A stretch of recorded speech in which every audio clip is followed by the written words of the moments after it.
Okay, this is practice problem number 14 on lesson 5, or I'm sorry, unit 5, lesson 4. So unit 5, lesson 4, practice problem number 14. So this one is a review of our trig functions, sine, cosine, and tangent, right? So since we're talking about trig, I'm going to go ahead and start thinking about SOHCAHTOA. All right, so on this one, it says that we have two different students. There's Tyler and there's Jada, and they're trying to solve this problem. So Tyler has done it by setting up an equation where he labeled based on the 56-degree angle. 8 was on the opposite side, and x was on the adjacent side. So opposite and adjacent, that's O and A, so he used tangent, right? So it says that Tyler's equation was the tangent of 56 degrees equals the opposite, which was 8, over the adjacent, which was x. So this problem is not asking you to solve for x.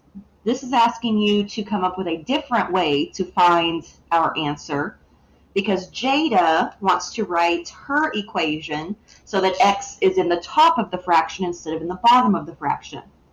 Now, I put underneath the picture on this problem a little hint that says find the measure of angle A, and then use that instead of using B. So we don't have the hypotenuse length. And unless we go ahead and solve Tyler's equation and then maybe do some Pythagorean theorem or another trig function, there's not a way for us to get the length of that hypotenuse right now. So if I don't have anything on the hypotenuse, I already know I'm not going to be using sine or cosine no matter what I'm doing on this problem, because they both involve knowing something about the hypotenuse. So for this problem, if we find the measure of angle A, 90 and 56 subtracted from 180,